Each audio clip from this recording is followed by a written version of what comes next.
Oi, povo da 2EM. Então, hoje nós vamos, na aula de biologia, usar o livro didático nas páginas 40 até 46 e o livro de atividades na página 26 a 28, tá? Então, na página 40, nós temos o Filoquinidária, tá?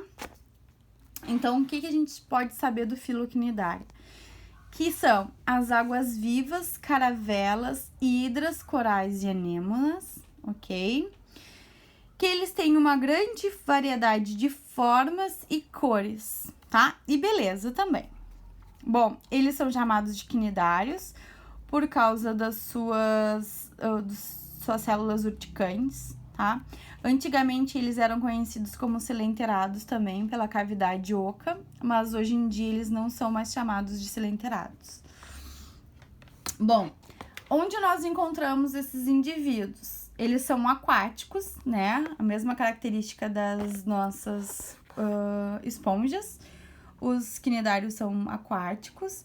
A maioria é marinho. A gente tem alguns que são ducícolas. Um exemplo ali do livro de vocês são as hidras, tá? Que agora com o tempo a gente vai ver o que significa. E eles possuem tecidos que se organizam, tá? Formando um revestimento do corpo e formando uma cavidade digestória e uma rede nervosa difusa, que quer dizer que ela tá por todo o corpo do indivíduo. Então, aqui a gente já tem uma diferenciação dos poríferos, né? Das esponjas. Que as esponjas, elas não tinham rede nervosa e aqui a gente já tem o início de uma rede nervosa.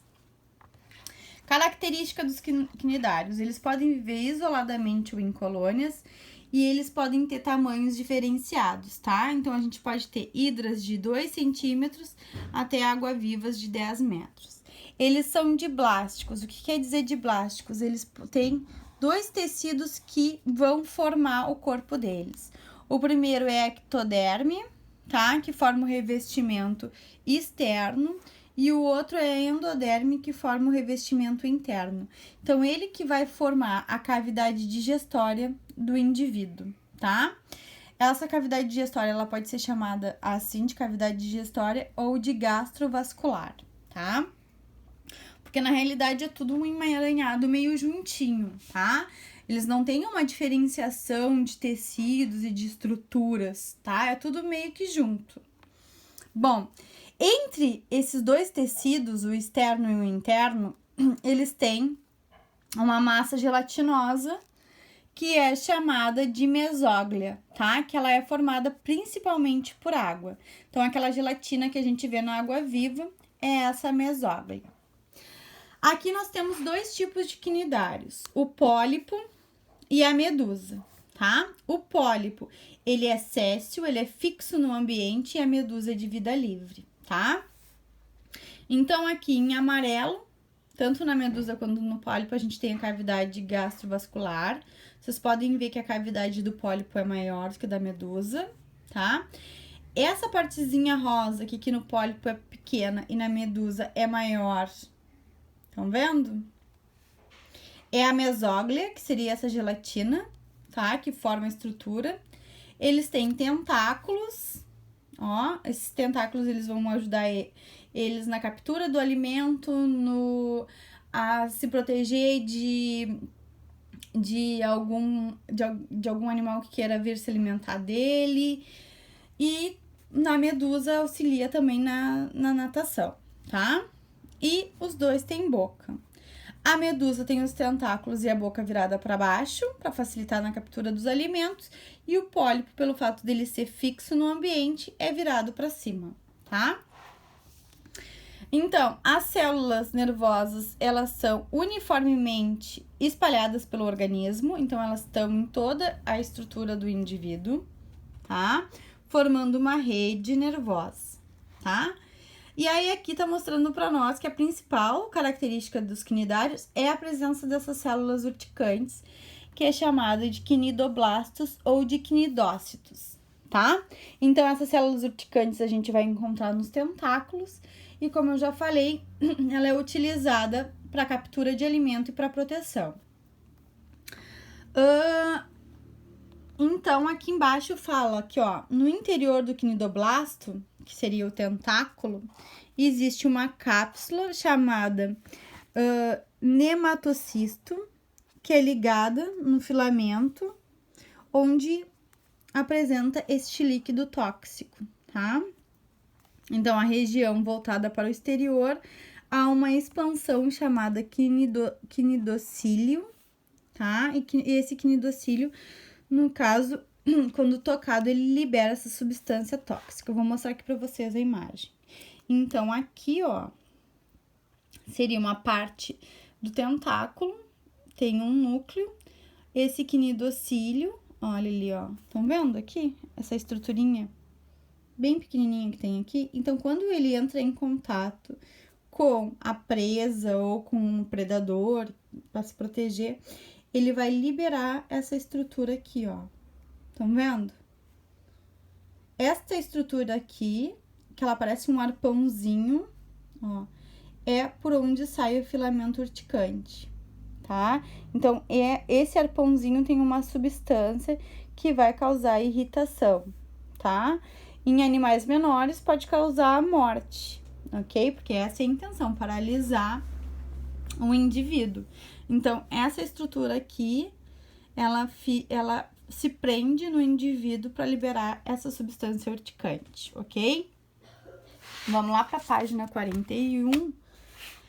Que aí aqui tá falando da forma do corpo, então, dos indivíduos. Então, como eu falei para vocês, eles podem ser divididos em dois, que são os pólipos e as medusas.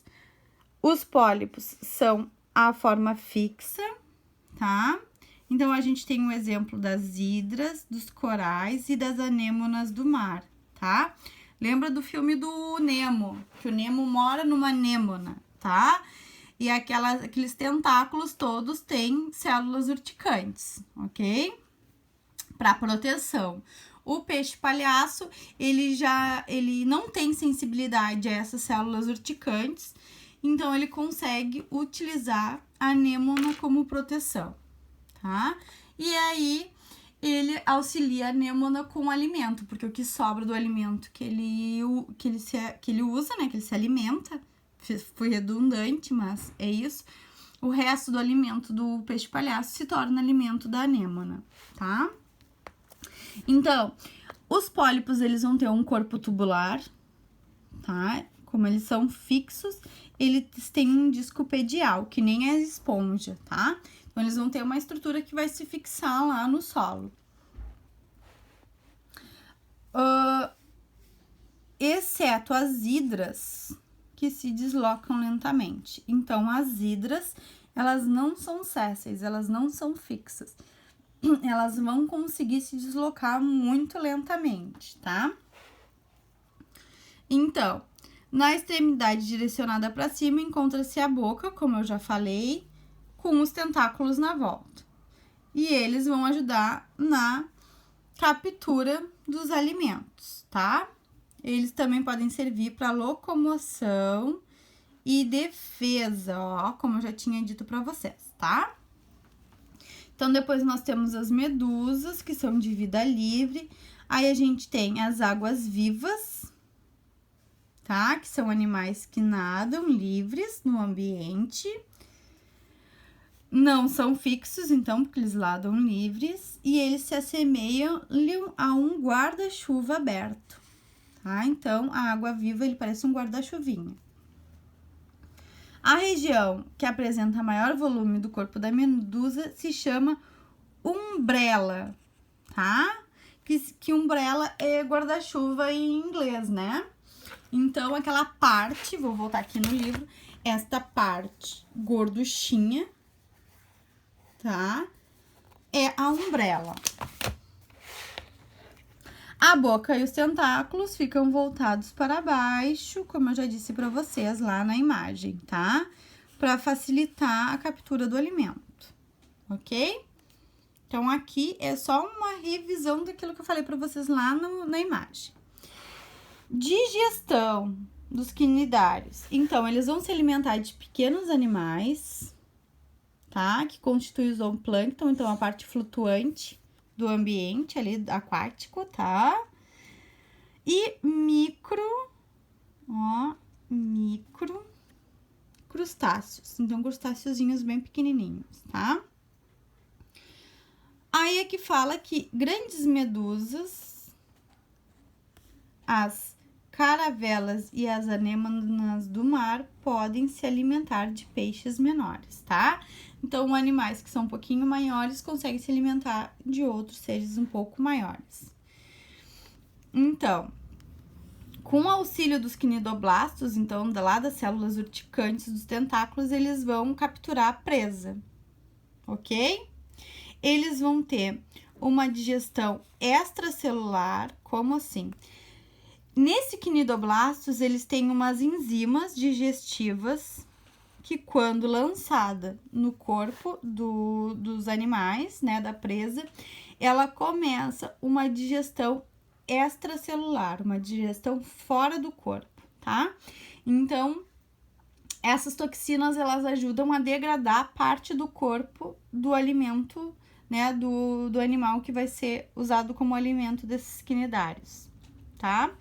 O término da digestão é o modo intracelular. Então, lá dentro daquela cavidade intestinal deles, eles fazem o resto da digestão e absorção do alimento, tá? Ó, digestão intracelular, ok? Aqui fala que a participação das células nutritivo-musculares, então são células que vão auxiliar toda a entrada do alimento no corpo e toda a digestão do alimento, tá? Então, a gente vai ter, os quinidários vão ter duas formas de digestão, a extracelular e a intracelular, tá? O alimento entra pela boca e após as digestões intra e extracelular, absorção de nutrientes, o resíduo sai pela mesma abertura, tá? Então, eles vão ingerir o alimento pela boca e quando eles quiserem eliminar o que não serve, o que não presta, sai pela boca também, tá? Porque eles não apresentam ânus para liberação de resíduos. Então, a boca é a única cavidade que esses animais têm, tá? Pessoal, eu vou parar um pouquinho o vídeo aqui na página 41, vou retornar na 42, porque senão ele vai ficar muito grande, tá?